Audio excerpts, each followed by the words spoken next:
नमस्कार दोस्तों, स्वागत है आप सभी का आपके अपने YouTube channel Shyam classes study में। आज के इस वीडियो में उत्तर प्रदेश पुलिस परीक्षा में पूछे जाने वाले जीके जीएस के 37 अति महत्वपूर्ण प्रश्नों का प्रैक्टिस सेट लेकर के आया हूं, जो आने वाले यूपी पुलिस परीक्षा के लिए अत्यंत महत्वपूर्ण प्रैक्टिस सेट है। अगर आप लोग यूपी पुलिस में वर्दी पाना चाहते हैं तो आप सभी लोग हमारे सफलता बैच के साथ जुड़ जाइए, क्योंकि ये सफलता बैच आपको फ्री ऑफ कॉस्ट प्रोवाइड कराया जा रहा है हमारे यूट्यूब चैनल पर, जिसमें आपको डेली सुबह और शाम आपको जीके जीएस के प्रैक्टिस सेट करवाया जा रहा है। ये वो प्रैक्टिस सेट है जो यूपी पुलिस परीक्षा के लिए अत्यंत रामबाण प्रैक्टिस सेट हैं।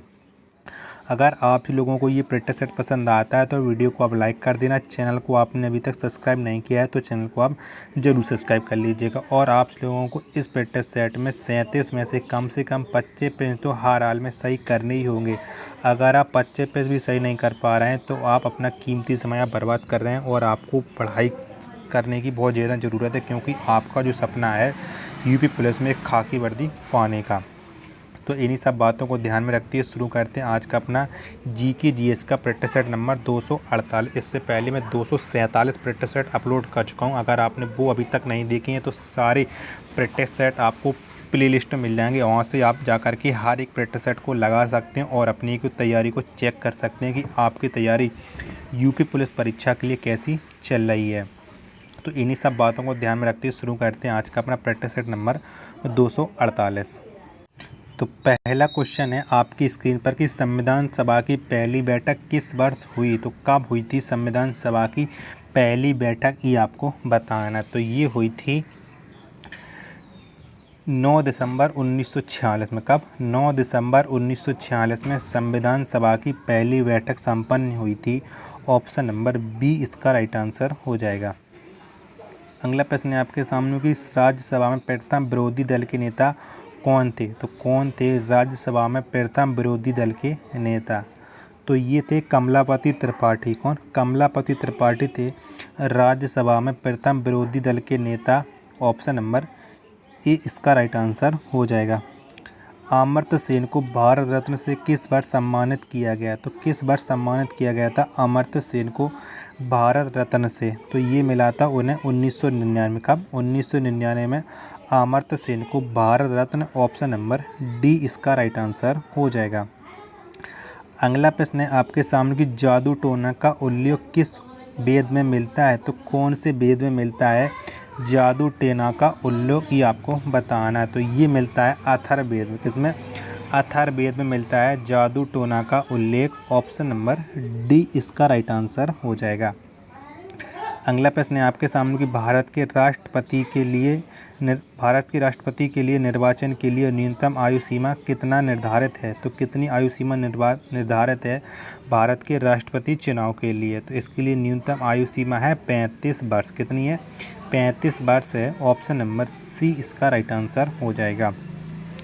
अगला प्रश्न है आपके सामने कैंसर के अध्ययन को क्या कहा जाता है? तो क्या कहा जाता है कैंसर के अध्ययन को? तो इसे कहा जाता है ऑन्कोलॉजी। क्या? ऑन्कोलॉजी। ये कैंसर के अध्ययन को कहा जाता है। ऑप्शन नंबर ए इसका राइट आंसर हो जाएगा।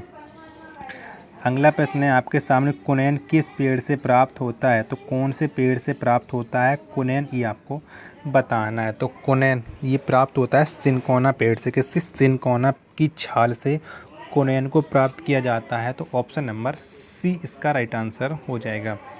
अगला प्रश्न है आपके सामने कि अंतरिक्ष यात्रियों को बाहर आकाश किस रंग का दिखता है? तो कैसा दिखता है अंतरिक्ष यात्रियों को आकाश का रंग? तो उन्हें दिखता है काला। क्या? कैसा दिखता है? काला दिखता है अंतरिक्ष यात्रियों को आकाश का रंग काला। ऑप्शन नंबर बी इसका राइट आंसर हो जाएगा। बांडीवास का युद्ध किस वर्ष हुआ? तो किस वर्ष हुआ था बांडीवास का युद्ध, ये आपको बताना है। तो ये युद्ध हुआ था 1760 में। कब? 1760 में हुआ था बांडीवास का युद्ध। ऑप्शन नंबर सी इसका राइट आंसर हो जाएगा। अगला प्रश्न है आपके सामने कि समाचार पत्रों का मुक्तिदाता किसे कहा जाता है? तो किसको कहा जाता है समाचार पत्रों का मुक्तिदाता? तो ये कहा जाता है चार्ल्स मेडकॉफ। किसे? चार्ल्स मेडकॉफ को समाचार पत्रों का मुक्तिदाता। ऑप्शन नंबर ए इसका राइट आंसर हो जाएगा। अगला प्रश्न है आपके सामने कि सचिन तेंदुलकर को भारत रत्न से किस वर्ष नवाजा गया? तो किस वर्ष मिला था सचिन तेंदुलकर को भारत रत्न, ये आपको बताना। तो ये मिला था 2014 में। कब? 2014 में सचिन तेंदुलकर को Bharat Ratna. Option number C इसका राइट आंसर हो जाएगा। अगला प्रश्न है आपके सामने कि पृथ्वी दिवस कब मनाया जाता है? तो किस तिथि को मनाया जाता है पृथ्वी दिवस? तो ये मनाया जाता है 22 अप्रैल को। 22 अप्रैल को प्रति वर्ष पृथ्वी दिवस मनाया जाता है। ऑप्शन नंबर ए इसका राइट आंसर हो जाएगा। चलैया समिति का संबंध किससे है? तो किससे है चलैया समिति का संबंध? तो इसका संबंध है कर बंटवारा से। किससे? कर बंटवारा से है चलैया समिति का संबंध। ऑप्शन नंबर ए इसका राइट आंसर हो जाएगा। अगला प्रश्न है आपके सामने कि राष्ट्रीय राजमार्ग 7 किन दो शहरों को जोड़ता है? तो कौन सा जोड़ता है? NH7, ये आपको बताना है। तो NH7 ये जोड़ता है वाराणसी और कन्याकुमारी को। किसे? वाराणसी और कन्याकुमारी को NH7 आपस में जोड़ता है। तो ऑप्शन नंबर बी इसका राइट आंसर हो जाएगा। अगला प्रश्न है आपके सामने कि शुष्क बर्फ़ किसे कहा जाता है? तो किसको कहा जाता है शुष्क बर्फ़, ये आपको बताना है। तो किसको कहा जाता है? तो ये कहा जाता है ठोस कार्बन डाइऑक्साइड। किसे? ठोस कार्बन डाइऑक्साइड को शुष्क बर्फ़ कहा जाता है। ऑप्शन नंबर बी इसका राइट आंसर हो जाएगा। अगला प्रश्न है आपके सामने कि विक्रम संवत और शक संवत कितने वर्ष का अंतर है? तो कितने वर्षों का अंतर है विक्रम संवत और शक संवत के बीच में? तो इनके बीच में है कुल 136 वर्ष का अंतर। कितने का? 136 वर्ष का अंतर है। ऑप्शन नंबर डी इसका राइट आंसर हो जाएगा। अगला प्रश्न है आपके सामने सबसे कठोरतम पदार्थ कौन सा है? तो कौन सा है सबसे कठोरतम पदार्थ, ये आपको बताना है। तो सबसे कठोरतम पदार्थ है हीरा। कौन सा? हीरा ये सबसे कठोरतम पदार्थ है। ऑप्शन नंबर सी इसका राइट आंसर हो जाएगा। क्वेश्चन नंबर 18 है आपके सामने कि विष्णुपद मंदिर किस नदी के तट पर अवस्थित है? यानी किस नदी के तट पर है विष्णुपद मंदिर? तो ये है फाल्गु नदी के तट पर। किसके? फाल्गु नदी के तट पर है विष्णु मंदिर। ऑप्शन नंबर ए इसका राइट आंसर हो जाएगा।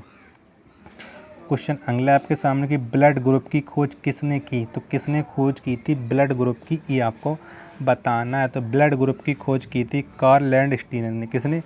कार्ल लैंडस्टीनर ने ब्लड ग्रुप की खोज की थी। ऑप्शन नंबर ए इसका राइट आंसर हो जाएगा।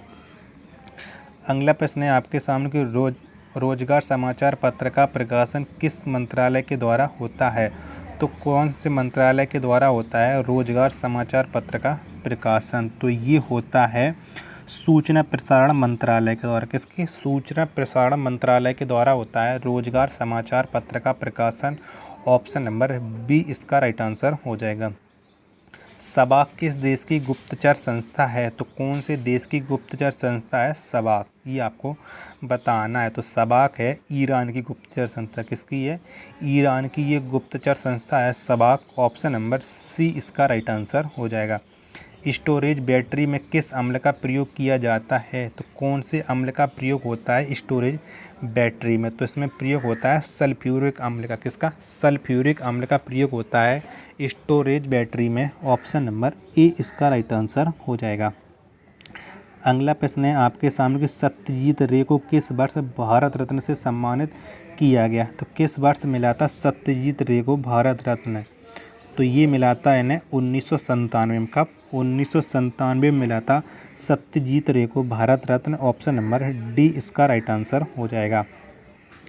अगला प्रश्न है आपके सामने कि दिया सलाई में कौन सा फास्फोरस प्रयोग होता है? तो कौन से फास्फोरस का प्रयोग किया जाता है दिया सलाई में, ये आपको बताना है। तो दिया सलाई में प्रयुक्त होता है लाल फास्फोरस। कौन सा? लाल फास्फोरस दिया सलाई में प्रयोग होता है। ऑप्शन नंबर बी इसका राइट आंसर हो जाएगा। अगला प्रश्न है आपके सामने कि मानव मस्तिष्क का औसत वजन होता है। तो कितना होता है मानव मस्तिष्क का औसत वजन, ये आपको बताना है। तो मानव मस्तिष्क का औसत वजन होता है 1400 ग्राम। कितना? 1400 ग्राम मानव मस्तिष्क का औसत वजन होता है। ऑप्शन नंबर सी इसका राइट आंसर हो जाएगा। अगला प्रश्न है आपके सामने कि प्राणों की संख्या कितनी है? तो कितनी है प्राणों की संख्या, ये आपको बताना है। तो कितनी है? तो प्राणों तो इनकी संख्या है टोटल 18। कितनी? 18 है प्राणों की संख्या। ऑप्शन नंबर सी इसका राइट आंसर हो जाएगा। अगला प्रश्न है आपके सामने कि लाल बहादुर शास्त्री को भारत रत्न किस वर्ष सम्मानित किया गया था? तो कब मिला था लाल बहादुर शास्त्री को भारत रत्न? तो ये मिला था 1966 में। कब? 1966 में लाल बहादुर शास्त्री को Bharat Ratna. Option number C इसका राइट आंसर हो जाएगा। राज्यसभा का विघटन कब होता है? तो कब होता है राज्यसभा का विघटन, ये आपको बताना है। तो कितने वर्षों के बाद होता है? तो राज्यसभा का विघटन कभी भी नहीं होता है। क्या? राज्यसभा का विघटन कभी भी नहीं होता है। ऑप्शन नंबर डी इसका राइट आंसर हो जाएगा। अगला प्रश्न है आपके सामने कि भोपाल गैस त्रासदी किस वर्ष हुआ? तो किस वर्ष हुआ था भोपाल गैस त्रासदी मध्य प्रदेश की राजधानी भोपाल में? तो ये हुई थी 3 दिसंबर 1984 को। 3 दिसंबर 1984 को भोपाल गैस त्रासदी। ऑप्शन नंबर सी इसका राइट आंसर हो जाएगा। मैग्नेटाइट किस धातु का अयस्क है? तो किस धातु का अयस्क है मैग्नेटाइट, ये आपको बताना है। तो किसका है मैग्नेटाइट? तो मैग्नेटाइट है लोहा का अयस्क। किसका? लोहा का ये अयस्क है मैग्नेटाइट। ऑप्शन नंबर बी इसका राइट आंसर हो जाएगा। आलू किसका एक प्रकार है? तो किसका एक प्रकार है आलू, ये आपको बताना है। तो किसका है? तो आलू है तने का। किसका? तने का है ये प्रकार आलू। ऑप्शन नंबर ए इसका राइट आंसर हो जाएगा। विद्युत धारा के चुंबकीय प्रवाह को किसने खोजा था? तो किसने खोजा था विद्युत धारा के चुंबकीय प्रवाह को, ये आपको बताना। तो ये खोजा था ऑस्ट्रेड ने। किसने? ऑस्ट्रेड ने खोजा था विद्युत धारा के चुंबकीय प्रवाह को। ऑप्शन नंबर बी इसका राइट आंसर हो जाएगा। अगला प्रश्न है आपके सामने कि खान अब्दुल गफ्फार खां को किस वर्ष भारत रत्न दिया गया? तो किस वर्ष मिला था खान अब्दुल गफ्फार खां को भारत रत्न? तो ये मिला था इन्हें 1987 में। कब? 1987 में मिला था खान अब्दुल गफ्फार खां को Bharat Ratna. Option number C इसका राइट आंसर हो जाएगा। नेक्स्ट प्रश्न है आपके सामने कि राष्ट्रीय कृषि बीमा योजना किस वर्ष लागू की गई? तो किस वर्ष लागू की गई थी राष्ट्रीय कृषि बीमा योजना? तो ये लागू की गई थी 1999। कब? 1999 में राष्ट्रीय कृषि बीमा योजना लागू की गई थी। ऑप्शन नंबर सी इसका राइट आंसर हो जाएगा। अगला प्रश्न है आपके सामने केंद्रीय गन्ना अनुसंधान केंद्र कहाँ स्थित है? तो कहाँ पर स्थित है केंद्रीय गन्ना अनुसंधान केंद्र? तो ये स्थित है कोयम्बटूर में। कहाँ? कोयम्बटूर में स्थित है केंद्रीय गन्ना अनुसंधान केंद्र। ऑप्शन नंबर सी इसका राइट आंसर हो जाएगा। अगला प्रश्न है आपके सामने कि मदर टेरेसा को भारत रत्न किस वर्ष दिया गया? तो किस वर्ष मिला था मदर टेरेसा को भारत रत्न? तो मदर टेरेसा को भारत रत्न मिला था 1990 में। कब? 1990 में मदर टेरेसा को Bharat Ratna. Option number D इसका राइट आंसर हो जाएगा। कितने डिग्री सेल्सियस को परम शून्य तापमान कहा जाता है? तो कितने डिग्री सेल्सियस को परम शून्य तापमान कहा जाता है? तो ये कहा जाता है -273 डिग्री सेल्सियस। कितने को? -273 डिग्री सेल्सियस को परम शून्य तापमान कहा जाता है। ऑप्शन नंबर ए इसका राइट आंसर हो जाएगा। तो अब आप बताइए कि आपने हमारे इन 37 प्रश्नों के प्रैक्टिस सेट में कितने प्रश्न सही किए और आपको ये प्रैक्टिस सेट कैसा लगा। प्रैक्टिस सेट पसंद आया हो तो वीडियो को आप लाइक कर देना। चैनल को अभी तक आपने सब्सक्राइब नहीं किया है तो चैनल को आप जरूर सब्सक्राइब कर लीजिएगा। मिलते हैं अपन नेक्स्ट वीडियो तथा नेक्स्ट प्रैक्टिस सेट में। तब तक के लिए धन्यवाद। जय हिंद मेरे प्यारे साथियों।